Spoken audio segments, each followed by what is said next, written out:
చెట్లు కాస్త కనుమరుగుతున్నాయి. ఏమో నిన్నే వినబడుతుందా? చూడా అది కాదు, కాస్త కీ అక్కడే ఉంది. వెళ్ళాగండి.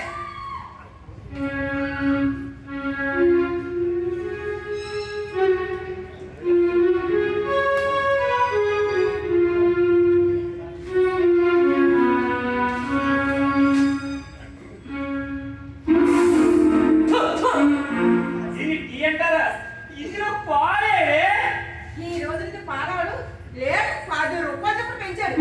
అన్ని వద్దని చెప్పాడు. అది కాదే, ఉదయాన్నే పొద్దులో టీ పడకపోతే నా బుర్ర పని చేయదు. పాలు లేకుండా టీ అదే బాగుడు. కాదే, కనీసం డికాషన్ అయినా అదేమన్నా మీ ఆరోగ్యంగా మంచిగా చెప్పండి. ఈ మధ్య వేడిలో కాస్త తేనె ఆరోగ్యానికి మంచిదని పదే పదే టీవీలోని పేపర్లోని చెప్తున్నారు కదండి. అంటే ఇంట్లో తేనె నిమ్మకాయ పాస్తారండి కూడా మన ఇంట్లో. ఇంకా తేనె నిమ్మకాయలు ఎక్కడవి? మరి ఇందులో మొన్న మీరు నాకు ఇంట్లో చెప్పలేదమ్మా. రాత్రి రాత్రి రాత్రి మంచి దాహం మీద ఉన్నారండి. ఆడామే కదా నన్ను ఎంతవరకు తీసుకొచ్చింది. బావి దగ్గర నీళ్లు తోడుతున్న నిన్ను చూసి తప్పిగ్గా ఉంది, కాస్త నీళ్ళు ఇస్తారా అని అడిగితే నా కళ్ళల్లో కళ్ళు పెట్టి కొయ్యారంగా చూస్తూ నా దోశ నిండా నీళ్లు పోసా. అంటే ఆ దోశ నీళ్ళ నిండా ఇదిగా ఇప్పుడు ఇలా సరే కానీ నిన్నెప్పుడు నీళ్ళు అడిగాను, నాకు ఎప్పుడు దాహం వేసింది. రాత్రి దాహం రాత్రి దాహం నీళ్ళతో బాగుందండి. నీళ్ళతో తీరేది కాదా? మరి ఏమిటో చాలా ఏంటి సత్యాలు అన్ని ఎవరైనా చెప్పాలి. సరే కానీ ఎందుకే పిల్లలు ఎలా పంపించావు? హాస్టల్కి మన వీధి నుంచి కాయగానే పట్టుకెళ్తున్నాడండి. ఆ విషయం నీకెలా తెలుసు? మొన్న నేను మార్కెట్కి వెళ్తే ఆటో అబ్బాయి కనిపించాడు. నేను ఎక్కడున్నావేంటి అని అడిగాను. విషయం అంతా చెప్పాడు. అదేమిటమ్మా అంత కట్టుకోవచ్చు? అక్కడ కూర్చోకండి, ఇక్కడ కూర్చోండి. దీనికేమైందమ్మా? పాలు అడిగితే పెరిగాడు అంటించాడు. ఆ తొక్కుందా లేదో అని కనీసం ఇదేనా? బ్రహ్మాండంగా కూర్చోండి.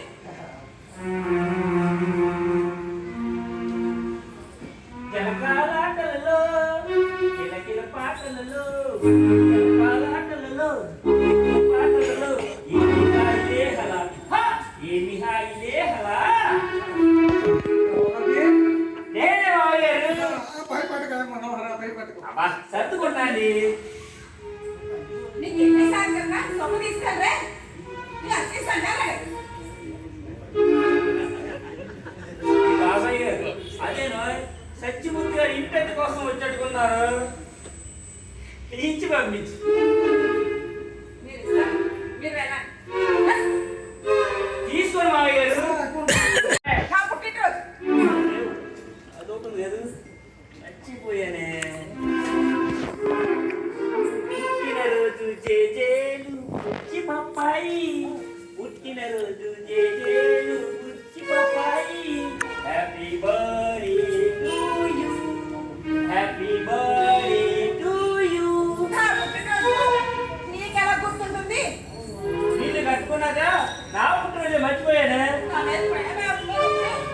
నీ వంటేసుకెళ్ళి ఎవరు దానికి దీనికి సంబంధం ఏమిటే? ఉంది. నిజంగా నా మీద ప్రేమ లేదు. గాలిలో ఎగరమని ఎగురుతారు, వేరే సోపమని దూకేస్తారు, ఆ సముద్రాన్ని ఏదమని ఈస్తారు.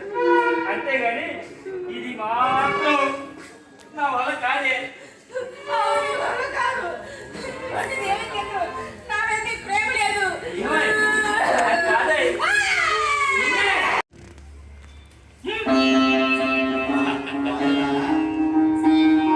Super super. ఇప్పుడు వచ్చాను. అందరూ బాగా ఉన్నారు. మీ తోబుడులో పలకలు పూర్తయితే ఇలా రవ్వ తిన్నాం.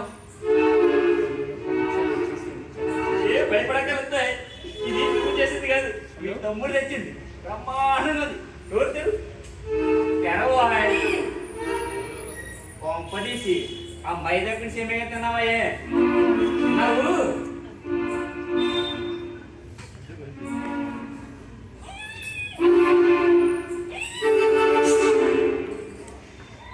ఇక నా వల్ల కాదే నువ్వు వెళ్ళి ఆయిల్ పుల్లింగ్ చేసిరా వెళ్ళు ఒట్టి స్వీటేనా ఇంకేమీ లేదా హ్యాపీ బర్త్డే అక్క. ఏడా మీ మరదలు తెలుసు ఎలా ఉందా? బాగానే ఉంది బియ్యం చేయలేకపోతే చీప్గా అంతా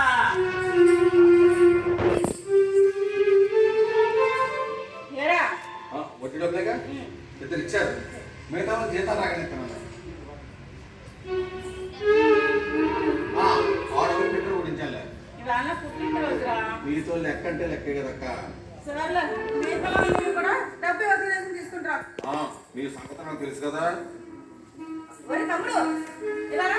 ఏక నీ చీర తీసుకెళ్ళి బీరువాలో దాచుకోవడానికి చెప్పు నా మరదలకి నేను తెచ్చింది బీరువాలో దాచుకుంటామని కాదు, ఈ రోజు కట్టుకుంటామని. నేను కొంత డబ్బులు వేస్తే ఎంత కొంత వడ్డీ వచ్చింది వడ్డీ వడ్డీ వడ్డీ ఎప్పుడు అదే ఆలోచన అది కదక్క. ఈ రోజైనా ఈ చీర కొట్టింది ఈ రోజు బాగా అందంగా కనిపించింది. ఇలా ఏముందక్క ప్రశాంతంగా గుడికి వెళ్ళి సరదాగా సినిమా చూసి ఏదో మంచి పట్ల చేసి ఈ రోజు అంతా సరదాగా అయిపోయింది. తమ్ముడు పెట్టుకోండి. మాకు అలాంటి సరదాలేదు కానీ ఎన్ని దాచి వెళ్ళు ఒరే తమ్ముడు అక్క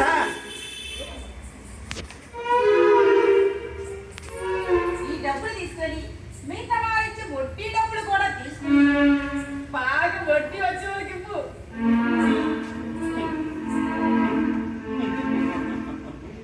సరదాగా ఓ సినిమా కొంపటే వాళ్ళు ఈ బడ్జెట్ మనది కాదు ఆఫీస్ వాడి ఏమన్నారు ఈ బడ్జెట్ మనది కాదు ఆఫీస్ వాడి అన్నావు ఈ బడ్జెట్ మనది కాదు ఆఫీస్ వాడి అన్నావు మరి తిన్నావా?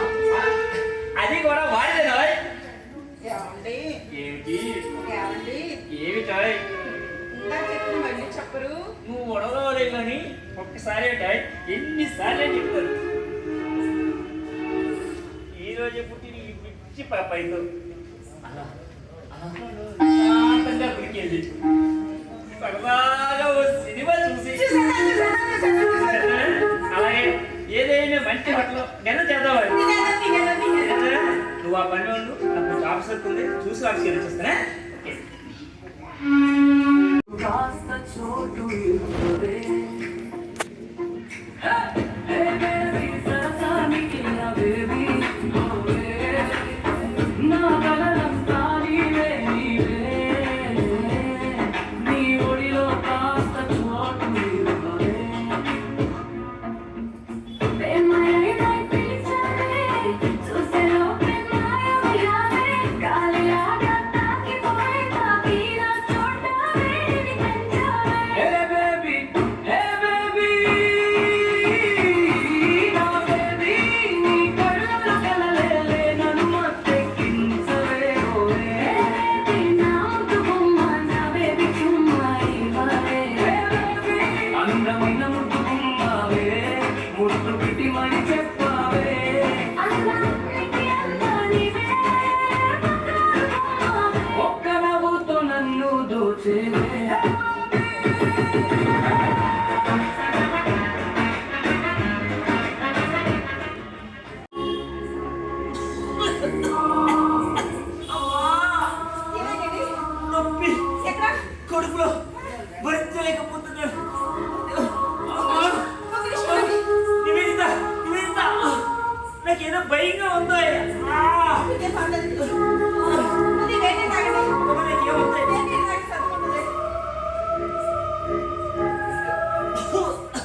ఎన్నైనా చెప్తావు. నేను తీసుకున్నది నెలవారీ వడ్డీ కదమ్మా, రోజువారీ వడ్డీ. అమ్మో, నీతో లెక్క అంటే లెక్క. ఇచ్చిన టైంకి ఒక్క క్షణం లేటైనా ఇంకో రోజు కొట్టేవాళ్ళు కదా. అన్నట్టు అల్లుడు గారు అప్పుడు ఈ టైంలో ఎలా పడుకుని ఉండరా? పడుకుని ఇప్పటికని పేగిలో ఉప్పు కనిపించాడు. పడుకున్నాడు. హాస్పిటల్ కానీ తీసుకెళ్దామా? ఎందుకు బాబాయ్ గారు వాళ్ళు చేసే టెస్ట్లకి ఫీజులకి మన ఇల్లు గొల్ల అవుతుంది. మనం పేషెంట్ అవుతాం. నాకు ఎలాగొస్తే మా అమ్మ పరాకి చేసింది. కాసేపటికి సర్దుకుంటుంది. ఆ రోజులు వేరమ్మా. సరే, ఏదైనా అవసరం అయితే ఫోన్ చేయి, వస్తాను.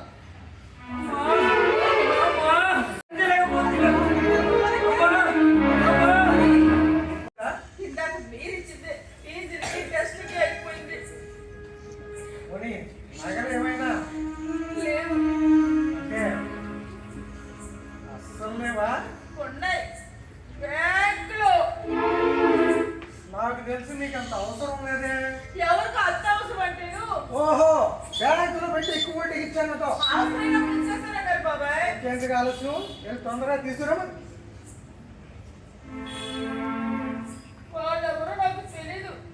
అవి కూడా నా తమ్ముడు ద్వారాగా ఇచ్చాను. మూడు ద్వారా ఇచ్చావా? అలా అయితే మరోసారి ఫోన్ చేయి.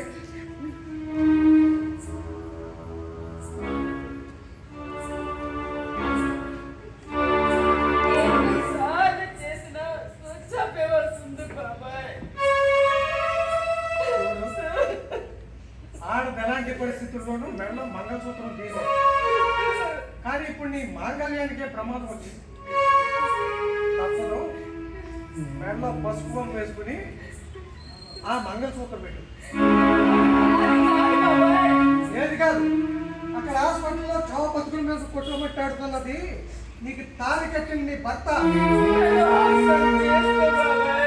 అర్థం చేసుకోవడానికి అక్కడ కొన కూపుడితో ఊగిసలాడుతున్నది నీ ఐదవతనం అవుతుంది.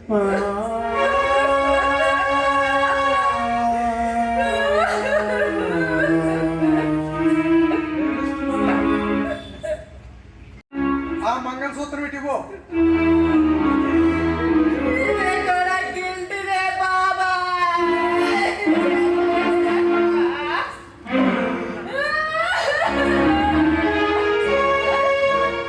అది కూడా ఎక్కువ వడ్డీకే. బాగుందమ్మా, చాలా బాగుంది. చూడు, ఈ డబ్బు అనేది ఒక్క దగ్గరే ఉండదు, అది చేతులు మారుతూనే ఉంటుంది. ఇదంతా నాది అనుకున్నప్పుడల్లా ఆ డబ్బు మనం చూసి నవ్వుకుంటూనే ఉంటుంది. నీకంటే ముందు మహామహులు ఎందరో అలాగే అనుకున్నారు, కానీ ఎవరు వాళ్ళ దగ్గర ఉంచుకోలేకపోయారు. ఇప్పుడు ఈ డబ్బు ఎలాగైనా సంపాదించవచ్చు, ఆత్మీయతల్ని అనుబంధాలని సంపాదించడమే చాలా కష్టం. ఉన్న దాంట్లో తృప్తి పడకుండా లేని దానికోసం అడుగులు చేస్తూ డబ్బుంటే చాలు అనుకుని అసంతృప్తికరమైన జీవితాన్ని అనుభవిస్తున్నావు.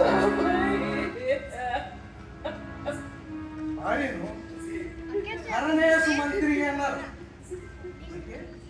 నువ్వు ఇచ్చే సలహాలు నీ భర్తకి వెలుగు చూపేదిగా ఉండాలి, కానీ అతని మనసు కష్టపెట్టేదిగా ఉండకూడదు. ఆడదానికి విలువైన ఆస్తి ఏమిటో తెలుసా? ఆడి ఆడదానిని కూడా నకిలీదిగా చేసేవాడు.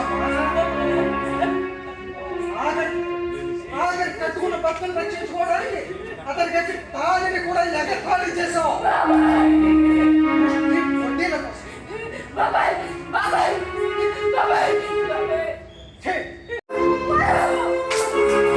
పిచ్చిపడి మీరు పిచ్చేనా అన్నట్టు ఏమైనా అన్నట్టు నేను బతకను.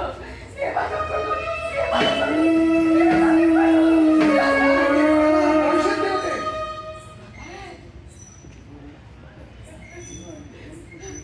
అమ్మా అమ్మా అమ్మా అమ్మా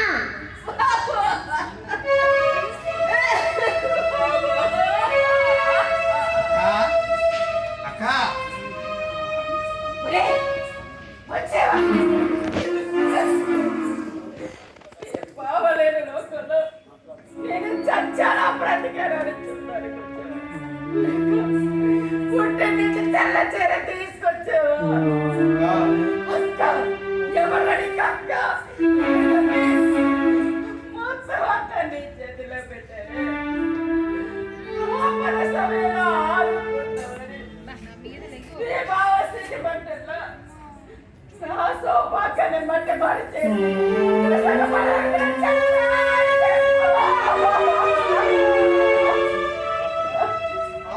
చాలు ఇప్పుడిప్పుడే హాస్పిటల్లో కోలుకుంటున్న నీ భర్త ఆయుష్కి నీ శాపనార్థాలు అంత మంచిది కాదు. ఆపరేషన్ జరిగింది ఆరోగ్యంగానే ఉన్నా. ఎవరు చేశారు నీ తమ్ముడు నా తమ్ముడా అవును నీ తమ్ముడే. ఇదే కాదు ఎన్నాళ్ళు నీ సంసారం సజావుగా సాగడానికి కారణం కూడా నీ తమ్ముడే. అధిక వడ్డీ మీద వ్యామోహంతో నువ్వు చేసే పిచ్చి పనులు కాదు అంటే నువ్వు ఏం చేసుకుంటావు అని భయపడి నేను సమర్థిస్తూనే తన బావును సముదాయిస్తూ నిన్ను నీ కుటుంబాన్ని కంటికి రెప్పలా కాపాడుకుంటూ వస్తున్నాడు. అటువంటి వాడు ఎన్ని మాట్లాడినావమ్మా? అక్క పెళ్ళినటువంటి నీకు ఆస్తిగా ఏం చేయలేకపోయాను.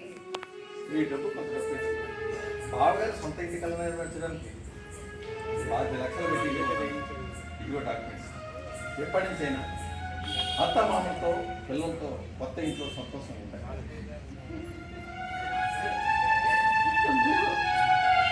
నిన్ను అపార్థం చేస్తున్నాను నన్ను క్షమించగలవా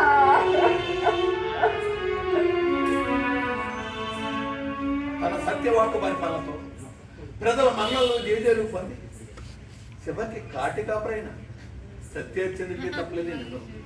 మనం ఎంతగా అవన్నీ తర్వాత కానీ ముందు హాస్పిటల్కి వెళ్దాం పద. పద. ఇంకా 40,000 తిరిగి అంటే రోజుకి 1333 రూపాయలు 30 పైసలు అన్నమాట. ఎంత నచ్చినా ఇది స్నేహాంజయార్స్ కొండవరం పిఠాపురం వారి